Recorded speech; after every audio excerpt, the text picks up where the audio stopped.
Ma'am, you clearly don't belong here. Security will escort you out immediately. The words sliced through the marble lobby of Manhattan's most prestigious hotel like a blade through silk. The woman speaking wore a crisp white blouse and a smirk that could freeze champagne. Her target? A poised black woman in an impeccable charcoal suit, holding a leather briefcase worth more than most people's monthly salary. What happened next would destroy careers, spark nationwide conversations, and prove that sometimes the most devastating revenge comes wrapped in perfect composure. These black stories of workplace discrimination happen every day across America.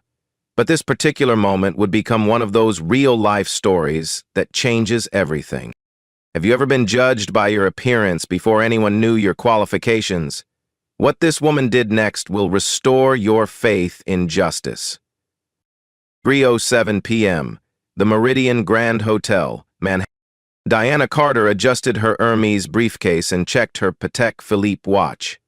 8 minutes until her quarterly board meeting. 8 minutes to cross a lobby that should have taken 30 seconds. The problem stood directly in her path.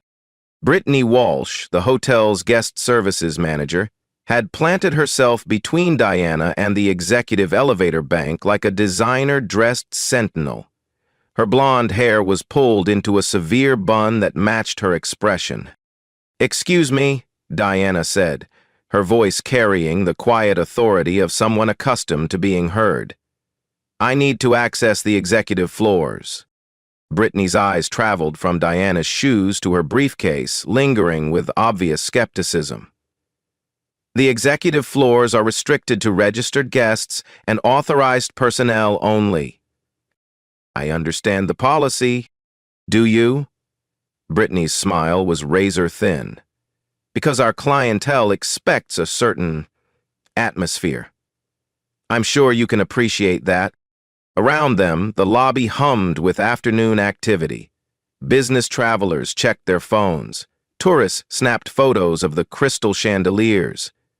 A young woman near the concierge desk had her phone raised, live streaming to her followers. Diana reached into her briefcase and withdrew a platinum card that caught the light like liquid metal. "I believe this should suffice." Brittany barely glanced at the American Express Centurion card before shaking her head. "Anyone can have a credit card. What I need is proof that you belong in this establishment." The words hung in the air like smoke. Diana's expression didn't change, but something shifted in her posture. She pulled out her phone and began recording. "I'm sorry, could you repeat that?" Diana's voice remained perfectly level. "I want to make sure I understand your position correctly." Brittany's cheeks flushed, but she doubled down. "I said this establishment has standards. We cater to a specific demographic, and frankly, you're making our guests uncomfortable." The live streaming woman had moved closer, her phone capturing every word. Her viewer count climbed steadily. 15,000, 20,000, 25,000. Comments flooded the screen. "This is insane. Is this really happening in 2024? Someone needs to record this." But Diana had already thought of that. Her phone was positioned perfectly, capturing Brittany's face and the hotel's distinctive marble columns in the background. "I'd like to speak with your supervisor," Diana said. Brittany straightened her shoulders. "I am the supervisor on duty, and I'm telling you that unless you're a registered guest or have specific business here, you need to leave." "I do have specific business here." "What kind of business?" Diana checked her watch again. 3:10 p.m. 5 minutes. "The kind that requires access to the executive conference room." Brittany laughed, a sound like breaking glass. "The executive conference room? Do you know what that space costs per hour? Do you know the kind of people who use that room?" "I have some idea." "I doubt that." Brittany gestured toward the main entrance. "Look, I'm trying to be polite here, but you're clearly in the wrong place. There's a perfectly nice Holiday Inn 6 blocks south. That might be more suitable." The live stream viewer count hit 50,000. Comments were pouring in so fast they blurred together. Someone had started a hashtag. Hotel discrimination. Diana's phone buzzed with a calendar reminder. Board meeting, conference room A, 3:15 p.m. She dismissed the notification and continued recording. So, to be clear, you're refusing me access to the executive floors because you don't believe I belong here. Is that correct? I'm refusing you access because you haven't provided adequate identification or proof of business. Even though I've shown you my credit card? Anyone can get a credit card. This particular card has a $50,000 0-cent annual fee. Brittany's expression wavered for just a moment. Then she regained her composure. I don't care if it has $1 million fee. Policy is policy. A security guard approached from across the lobby. He was tall, broad-shouldered, and looked uncomfortable with whatever conversation he'd been asked to join. Everything all right here, Ms. Walsh? He asked. Marcus, this woman is refusing to leave. She's insisting she has business in the executive conference room, but she won't provide proper identification. Marcus looked between them, clearly wishing he was anywhere else. Ma'am, if you could just show us some... Diana reached for her wallet, then paused. Her phone was still recording. The live stream was still running, and somewhere in the hotel's extensive security system, cameras were capturing every moment of this exchange. She had a choice to make. Show her identification now and end this quietly, or let it play out and see exactly how far they were willing to take their assumptions. Her watch read 3:12 p.m. 3 minutes until the most important board meeting of the quarter. 3 minutes until 12 executives would be waiting for her in conference room A to discuss the company's expansion plans and diversity initiatives. 3 minutes until she had to make a decision that would change everything. Diana slipped her wallet back into her briefcase without removing her ID. I'd prefer to speak with the general manager, she said. Brittany's nostrils flared. The general manager is in meetings all afternoon. Marcus, please escort this woman to the exit. The security guard shifted uncomfortably. Ma'am, I'm going to have to ask you to come with me. I'm not going anywhere. The lobby had grown quieter. Conversations died as guests became aware of the confrontation unfolding near the executive elevators. Phones appeared in hands like flowers blooming after rain. The live streaming woman had moved even closer. Her viewer count now exceeded 75,000. Comments scrolled by in an endless stream. This is disgusting. What hotel is this? Someone needs to call the news. Is this real? A businessman in an expensive suit stopped mid-stride to watch. A couple with shopping bags from high-end boutiques whispered to each other while their teenage daughter recorded with her phone. Diana's expression remained serene, but her hand found her phone again. Not to record this time, but to send a text message. 2. Legal Department. Subject: urgent. Discrimination. Incident. Message: document everything. Full investigation required. Civil rights violation in progress. The message sent with a soft chime. Ma'am, Marcus said, his voice gentler than Brittany's but no less firm. I really need you to come with me. On what grounds? Trespassing. I'm standing in a public lobby. It's private property. Open to the public for business purposes. Brittany stepped forward. You're disrupting our guests and creating a scene. That's grounds for removal. Diana gestured to the growing crowd. I'm standing quietly. They're the ones creating a scene. Another security guard materialized from the direction of the gift shop. This one was younger, with eager eyes and a hand that kept drifting toward his radio. Problem here? He asked. No problem, Diana said before anyone else could speak. I'm waiting for an elevator.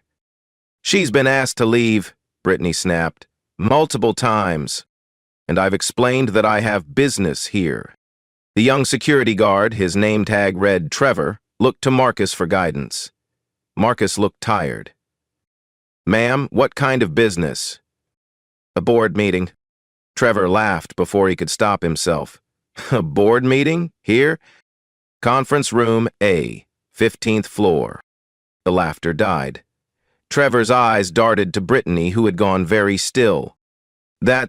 Trevor started, then stopped. That's what? Diana asked. That's the Carter Hospitality Suite, he finished quietly. Brittany shot him a look that could have melted steel. It doesn't matter what suite it is, she doesn't have authorization. But something had changed in the dynamic. Trevor was studying Diana's face with new interest. Marcus had taken a small step back. Diana's phone buzzed again. This time it was a call. "Excuse me," she said, answering. "Diana Carter." The name hung in the air like a dropped glass, waiting to shatter. Brittany's face went through several color changes, pink, to red, to white, to green. "Yes, I'm running a few minutes late," Diana continued into the phone. "There's been a minor issue in the lobby." "No, nothing that can't be resolved. I'll be up shortly." She ended the call and looked expectantly at the three people surrounding her. Trevor was backing away slowly, as if distance might protect him from whatever was about to happen. Marcus was staring at Diana with dawning recognition. Brittany was frozen, her mouth slightly open, her face the color of old newspaper. "Now then," Diana said pleasantly, "about that elevator access." The live stream had reached 100,000 viewers. Someone had identified the hotel and started calling the main number. The hashtag, hotel discrimination, was trending in 3 states. A guest services associate hurried over from the front desk, her face flushed with exertion and panic. "Mrs. Walsh," she whispered urgently, "there's been a mistake, a big mistake." "Not now, Sarah." "But Ms. Walsh, the calls won't stop. People are saying we're discriminating against." "I said, not now." Sarah retreated, but not far. She hovered at the edge of the group, her eyes darting between Diana and her phone, which was lighting up with notifications. Diana checked her watch. 3:14 p.m. "I have 1 minute to make my meeting," she said. "Are you going to let me pass, or shall I explain to the board why their quarterly review is delayed?" "The board?" Brittany's voice cracked slightly. "The board of directors, Carter Hospitality Group. You know, the company that owns this hotel." The words fell like stones into still water, sending ripples of realization through the crowd. Trevor was now halfway across the lobby, trying to disappear into the afternoon check-in crowd. Marcus had removed his hand from his radio and was studying the floor tiles with intense concentration. Sarah had her phone pressed to her ear, speaking in rapid, urgent whispers. And Brittany stood frozen in the center of it all, finally beginning to understand the magnitude of her mistake. The elevator bank chimed softly. The executive elevator, the one Diana had been trying to reach for the past 7 minutes, opened its polished steel doors. A man in a tailored suit stepped out, saw the crowd, and approached with quick, nervous steps. "Ms. Carter?" he called out. "The board is waiting. Is everything all right?" Diana smiled for the first time since entering the lobby. "Everything's fine, James. Just a small misunderstanding about building access." James, the hotel's assistant general manager, looked around the lobby, taking in the security guards, the phones, the live stream, and Brittany's stricken expression. His face went through the same color changes Brittany's had, minus the recovery. "Oh no," he whispered. "Oh no, oh no. Oh no." The lobby fell silent except for the gentle hum of air conditioning and the distant ding of elevator bells. James stood, frozen, his face cycling through expressions like a broken traffic light. Recognition. Horror. The desperate hope that he was hallucinating. Diana Carter, CEO of Carter Hospitality Group, owner of 43 luxury hotels across North America, including the one they were standing in, adjusted her briefcase strap and stepped toward the elevator. "Shall we go up?" she asked James, her voice carrying the same calm authority it had maintained throughout the entire ordeal. "Mrs. Carter, James's voice cracked like ice on a lake. I had no idea you were in your lobby, being harassed by your staff, having my civil rights violated on camera in front of 100,000 people. The number was conservative. The live stream had gone viral across multiple platforms. Hotel discrimination was trending nationally. The hotel's phone system was overwhelmed with calls. Diana turned to face Brittany, who looked like she was calculating the distance to the nearest exit. Brittany, isn't it? Diana's voice was silk over steel. I believe we were discussing hotel policies, something about standards and demographics. Brittany opened her mouth, but no sound emerged. Her hands trembled as she tried to smooth her already perfect hair. Cat got your tongue? The live-streaming woman had moved closer, her phone capturing every nuance of Brittany's collapse. Come on, tell the CEO why she doesn't belong in her own hotel. I didn't know, Brittany finally managed. You didn't know what? That I was the CEO? Or that discrimination is illegal, regardless of who you're discriminating against? Diana's phone buzzed with a text from her legal department. Press release drafted. Civil rights attorneys on standby. HR wants a full report. She dismissed the notification and continued looking at Brittany, who seemed to be shrinking with each passing second. Here's what you did know, Diana said, her voice never rising above conversational level. You knew I was a black woman in an expensive suit with a $50,000 credit card, asking for elevator access. You knew I was polite, well-dressed, and clearly belonged in a business environment. But you decided that none of that mattered because of what I looked like. The crowd had grown. Hotel guests lined the mezzanine level, looking down at the scene unfolding below. Staff members peered out from behind reception desks and concierge stations. Marcus, the older security guard, had his radio in his hand but seemed afraid to use it. Trevor had disappeared entirely, probably into the staff break room where he was updating his resume. Sarah, the guest services associate, was still on her phone, but her whispered conversation had taken on the tone of someone explaining a natural disaster to their supervisor. James, Diana said, turning to the assistant general manager. How long has Ms. Walsh been employed here? 18 months, he answered automatically, then looked like he wanted to swallow the words. And in those 18 months, has she received our diversity and inclusion training? Yes, ma'am. All management staff complete the program within their first 90 days. Excellent. So she was fully aware of company policy regarding discrimination. James nodded miserably. And she was aware of the legal implications of denying service based on race? Another nod. Perfect. Deanna's smile was sharp enough to cut diamonds. That establishes knowledge and intent. My attorneys will be pleased. Brittany found her voice. Miss Carter, I want to apologize. I made a terrible mistake. If I could just... Oh, you're going to apologize. But not to me. Diana gestured toward the phone still recording, the live stream still broadcasting, the crowd still watching. You're going to apologize to them. To the 200,000 people who watched you demonstrate exactly why this industry still needs civil rights legislation. To every black woman who's ever been made to feel like she doesn't belong somewhere she has every right to be. Brittany's face crumpled. Please, I need this job. I have student loans, rent. You should have thought of that before you decided to play racial gatekeeper in my lobby. Deanna's phone rang. She glanced at the screen. It was her board chair, probably wondering where she was. Excuse me, she said, answering. Harold? Yes, I'm downstairs. No, we're going to need to adjust the agenda. We have a personnel issue that requires immediate attention. She paused, listening.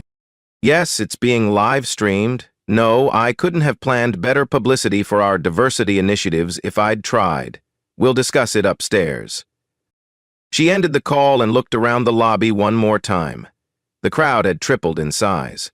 Hotel guests were recording their own videos, adding their commentary to the growing online conversation. A news van pulled up outside, its satellite dish already extending toward the sky. "James, I need you to do something for me," Diana said. "Anything, Ms. Carter." "I need you to preserve all security footage from the past hour. Every camera angle, every timestamp. Our legal department will want copies." "Yes, ma'am." "And I need you to compile a list of every employee who witnessed this incident and failed to intervene." James's face went even paler. "Ma'am, I'm not sure." "I'm not asking for opinions, James. I'm giving instructions." She turned to Marcus, who straightened unconsciously. "Marcus, you showed more professionalism than your colleague, but you still attempted to remove a customer based solely on another employee's biased assessment." "That's going in my report." Marcus nodded stiffly. "Understood, ma'am." "Good. Now, I believe I have a board meeting to attend." Diana walked toward the elevator, her heels clicking against the marble floor with the rhythm of inevitability. As the elevator doors began to close, she looked out at the lobby one final time. Brittany was crying openly now, surrounded by phones and cameras and the wreckage of her career. James was speaking rapidly into his radio, probably alerting the general manager that his afternoon was about to get much worse. And somewhere in the crowd, a dozen people were already writing the social media posts that would turn this incident into a case study taught in business schools across the country. The elevator doors closed with a soft whisper. But Diana's work was just beginning. The 15th floor of the Meridian Grand housed the executive conference suite, a masterpiece of glass and steel that offered panoramic views of Manhattan's skyline. On any other day, the room would have buzzed with discussion of quarterly profits and expansion strategies. Today, it hummed with the tension of impending corporate crisis. 12 board members sat around the polished mahogany table, their faces reflecting various degrees of concern, curiosity, and barely contained panic. Harold Westbrook, the board chair, had his phone pressed to his ear, speaking in the clipped tones of someone managing a public relations nightmare in real time. "Yes, I understand it's viral," he was saying. "What I need to know is our liability exposure." "Legal says what?" "Christ." Diana entered the room at exactly 3:22 p.m., 7 minutes late by her standards, which meant the situation downstairs had been exactly as serious as it appeared. "Harold," she said, taking her seat at the head of the table, "I assume you've been briefed on this afternoon's events?" Harold ended his call and set his phone down with the care of someone handling unstable explosives. "Diana, please, tell me there's some context we're missing here." "There is, but not the kind that helps us." She activated the room's presentation system with a gesture. The wall-mounting screens came to life, displaying real-time social media analytics that painted a picture of viral infamy. Hotel discrimination, 2.3 million mentions in the past hour. Sentiment analysis, 89% negative toward Meridian. Grand stock price, down 4.2% in after Hams trading. Trending, related terms, boycott, lawsuit, racism, CEO. Our guest services manager, Brittany Walsh, refused me access to this building based solely on her assessment of my appearance, Diana began, her voice carrying the same measured tone she'd used in the lobby.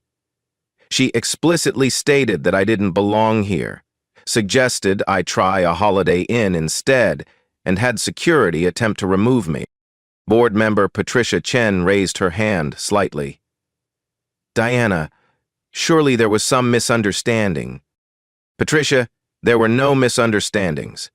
There were civil rights violations, recorded on multiple devices, witnessed by hundreds of people, and broadcast live to over 200,000 viewers."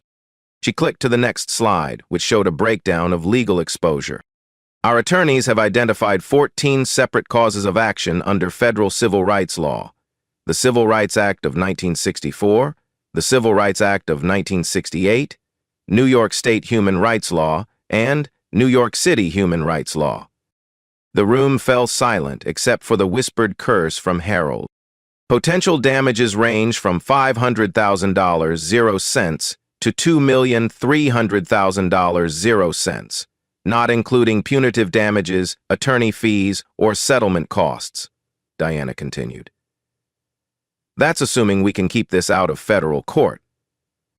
Board member Marcus Sullivan, not to be confused with the security guard downstairs, leaned forward.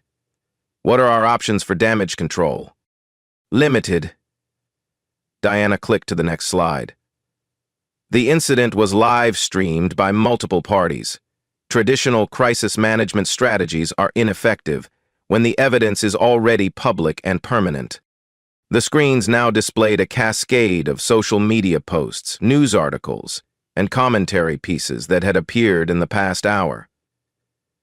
Hotel discrimination was trending, alongside Carter Hospitality and CEO. CNN picked up the story 18 minutes ago, Diana noted. Fox Business ran a segment 12 minutes ago. The Wall Street Journal has a reporter in our lobby right now. Harold rubbed his temples. What's our exposure beyond this property? System-wide reputation damage. Our Meridian brand operates in 43 locations. Early social media analysis suggests calls for boycotts across all properties. She clicked again. The next slide showed preliminary financial projections that made several board members wince. Conservative estimates suggest a 15–20% decline in bookings over the next quarter if we handle this poorly. That translates to approximately $47 million, 0 cents in lost revenue. And if we handle it well? Asked Patricia. If we handle it perfectly, we might limit the damage to 8–10%. But perfectly requires immediate, decisive action that demonstrates genuine commitment to change, not just damage control. The presentation shifted to show a detailed timeline of the incident, synchronized with social media engagement metrics. The discrimination occurred over a 7-minute period, Diana explained. During that time, our employee doubled down on her position despite multiple opportunities to reconsider. She demonstrated knowledge of company policy, willful violation of civil rights law, and deliberate humiliation of a customer. Board member David Kim spoke up. What about the other employees involved? Assistant General Manager James Morrison showed appropriate concern once he understood the situation, but his response was reactive rather than proactive. Security guard Marcus Thompson demonstrated some professionalism but still participated in the attempted removal. Security guard Trevor Mills fled the scene entirely. Diana paused the presentation on a slide titled Personnel Actions. Brittany Walsh will be terminated for cause, effective immediately. Her actions constitute gross misconduct under Section 7.3 of the Employee Handbook, willful violation of company diversity policy, and potential criminal civil rights violations. She's already been fired? Harold asked. She will be, as soon as this meeting concludes. I wanted board approval before taking action that might affect our legal position. What about the others? James Morrison will receive additional training and a formal reprimand. His file will reflect this incident, but termination isn't warranted based on his conduct. Marcus Thompson will undergo mandatory bias training and performance review. Trevor Mills will be terminated for abandoning his post during a security incident. Diana clicked to the final slide. Systemic response. But personnel actions alone won't address the underlying issues this incident has exposed.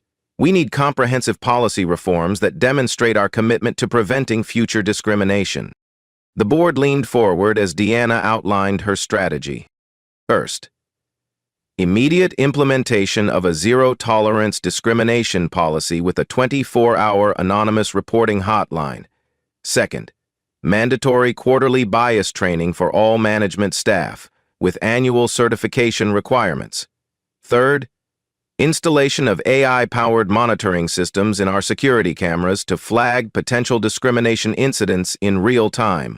Patricia raised an eyebrow. AI monitoring? Is that even legal? Completely legal for pattern recognition and incident flagging.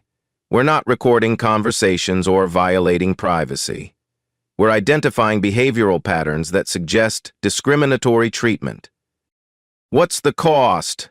Harold asked, though his tone suggested he already knew the answer wouldn't be pleasant. $2,100,000, 0 cents annually across all properties.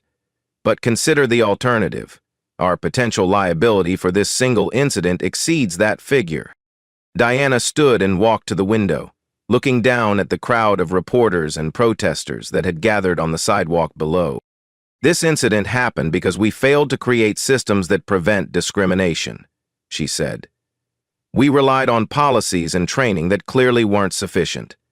We trusted individual employees to overcome their biases without providing them with the tools and oversight necessary to ensure success. She turned back to face the board. The question isn't whether we can afford to implement these changes. The question is whether we can afford not to. Harold looked around the table at his fellow board members, reading their expressions like a poker player calculating odds. All in favor of Diana's proposed personnel actions and policy reforms? 12 hands went up. Motion carries unanimously. Harold's relief was palpable. Diana, you have full authority to proceed. Diana's phone buzzed with a text from her assistant. Brittany Walsh wants to speak with you personally. Says she has information about other incidents. She showed the message to Harold, who grimaced. Handle it however you think best, he said. At this point, we're entirely in crisis management mode. Diana nodded and began packing her briefcase. I'll be downstairs dealing with the immediate situation. The rest of you should prepare for extensive media inquiries over the next 48 hours. As she headed toward the elevator, Patricia called out, Deanna, for what it's worth, I'm sorry this happened to you. Diana paused at the doorway. Don't be sorry for me, Patricia. Be sorry for every customer who's experienced this kind of treatment when they didn't have the power to fight back. The elevator doors closed behind her, carrying her back down to a lobby that would never look quite the same again. The lobby had transformed into a media circus. News crews lined the sidewalk outside while reporters interviewed guests, employees, and anyone willing to share their thoughts on camera. The hashtag Hotel Discrimination now had 4.7 million mentions across all platforms. Diana stepped out of the elevator to find James Morrison waiting for her, his face the color of fresh concrete. Miss Carter, I prepared the termination paperwork for Ms. Walsh, he said, holding out a folder with trembling hands. She's requested a meeting with you before security escorts her out. Where is she now? Employee break room, under supervision. Deanna nodded. And the media situation? Our public relations firm is here. They're recommending a press conference within the hour. Good. Have them prepare a statement, but I'll review it before anything goes public. She walked through the lobby, noting how staff members straightened when they saw her, how guests whispered and pointed, how the very air seemed charged with the electricity of change in motion. The employee break room was a small, windowless space behind the kitchen. Brittany Walsh sat at a round table, surrounded by boxes of tissues and the wreckage of her career. Her mascara had created dark trails down her cheeks, and her hands shook as she tried to drink from a paper cup. Ms. Walsh, Diana said, entering the room. I understand you wanted to speak with me. Brittany looked up, her eyes red and swollen. Ms. Carter, I need you to know that I'm not a racist person. I was just following what I thought were the hotel's unspoken policies. Unspoken policies? About the kind of guests we catered to. About maintaining the hotel's image. Brittany's voice was barely above a whisper. I was told during training that we needed to be selective about who we allowed in certain areas. Diana sat down across from her. Who told you that? My supervisor, the previous guest services manager.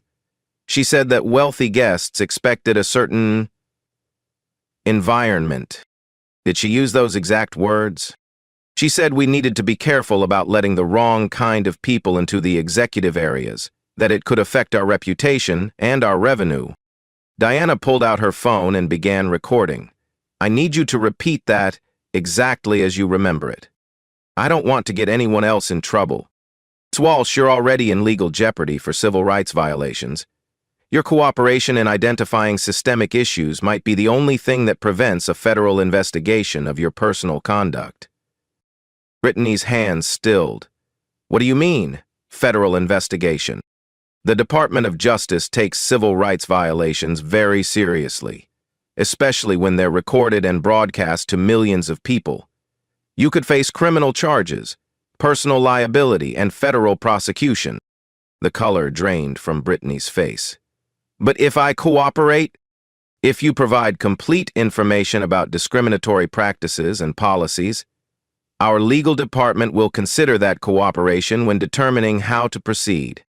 For the next 20 minutes, Brittany outlined a pattern of subtle but systematic discrimination that had been embedded in the hotel's culture for years. Informal dress codes that disproportionately affected minority guests, training sessions that emphasized maintaining standards in ways that encouraged racial profiling, performance reviews that rewarded staff for guest selectivity. Diana recorded every word, taking notes that would become the foundation for a comprehensive investigation into company-wide practices. Ms. Walsh, your employment is terminated effective immediately, Diana said when Brittany finished. You'll receive severance pay as outlined in your contract, but you're required to sign a cooperation agreement with our legal department. What happens now? Now you write a public apology that acknowledges your mistakes without making excuses. You participate in our internal investigation, and you hope that your cooperation demonstrates enough genuine remorse to prevent criminal prosecution. Brittany nodded, tears starting fresh. Ms. Carter, I really am sorry. I know that doesn't fix anything, but I need you to know that I understand how wrong I was. Diana stood to leave. Mr. Walsh, your apology isn't what matters here. What matters is making sure this never happens to anyone else. An hour later, Diana stood behind a podium in the hotel's grand ballroom, facing a room full of reporters, cameras, and flashing lights. The press conference was being live-streamed across multiple platforms, ensuring that her response would reach the same viral audience that had witnessed the original incident. This afternoon, one of our employees engaged in discriminatory conduct that violated our company policies, civil rights law, and basic human decency, she began. I want to be absolutely clear, there is no excuse for what happened. There is no context that makes it acceptable. There is no explanation that justifies treating anyone with such disrespect. She paused, looking directly into the cameras. But I'm not here to simply apologize and move on. I'm here to announce concrete changes that will ensure this never happens again. The reforms she outlined were comprehensive and immediate. A $2,100,000 0 cents annual investment in bias prevention technology, including AI-powered monitoring systems and real-time incident detection. Mandatory quarterly training for all employees with annual certification requirements. A zero-tolerance policy for discrimination, with automatic termination. More importantly, she announced the creation of an independent oversight board, chaired by civil rights attorneys and community leaders, with the power to investigate complaints and recommend systemic changes. We're also implementing financial accountability measures, Diana continued. Management bonuses will now be tied to diversity metrics and discrimination prevention. Employees who report discriminatory conduct will receive whistleblower protections and, when appropriate, financial rewards. A reporter raised her hand. Ms. Carter, critics might say these changes are just public relations gestures. How do we know they'll be permanent? Because I'm making them legally binding, Diana replied. These policies will be written into our corporate charter and our franchise agreements. Future violations will trigger automatic financial penalties and, in severe cases, franchise termination. The press conference lasted 45 minutes.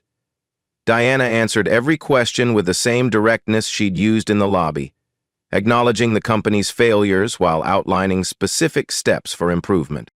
When it was over, she returned to her office on the 20th floor and pulled up the social media analytics one more time. The conversation had shifted. Hotel discrimination was still trending, but it was now accompanied by systemic change and accountability matters. Comments that had been uniformly critical 12 hours earlier now included praise for the company's response. More importantly, other hospitality companies were already announcing their own policy reviews and diversity initiatives, trying to get ahead of similar incidents at their properties. Diana's phone rang. It was her daughter, calling from her college dorm room. "Mom, I saw the news. Are you okay?" "I'm fine, sweetheart. Actually, I'm better than fine. The whole thing looked awful. I can't believe someone treated you like that." Diana looked out her window at the city lights beginning to twinkle in the evening darkness. Somewhere out there, other people were facing discrimination. Other employees were making biased decisions. Other systems were failing to protect civil rights. But not here. Not anymore. "Sometimes awful things happen for important reasons," she told her daughter. "Sometimes they happen so we can fix what's broken." 6 months later, the Meridian Grand Hotel had become an unlikely symbol of corporate accountability and systematic change. The lobby that had once been the site of viral discrimination now hosted diversity training seminars for hospitality industry leaders from across the country. Diana Carter stood at the same spot where Brittany Walsh had tried to deny her access, now addressing a conference room full of executives who had come to learn from her company's transformation. "The technology we've implemented has prevented 47 potential discrimination incidents across our hotel chain," she reported to the assembled crowd. "Our AI monitoring system flags concerning behavior patterns and alerts management within 30 seconds. The numbers were impressive. Guest satisfaction scores had increased by 23% across all properties. Employee retention was up 18%. Most importantly, discrimination complaints had dropped to 0. But technology alone isn't the solution," Diana continued.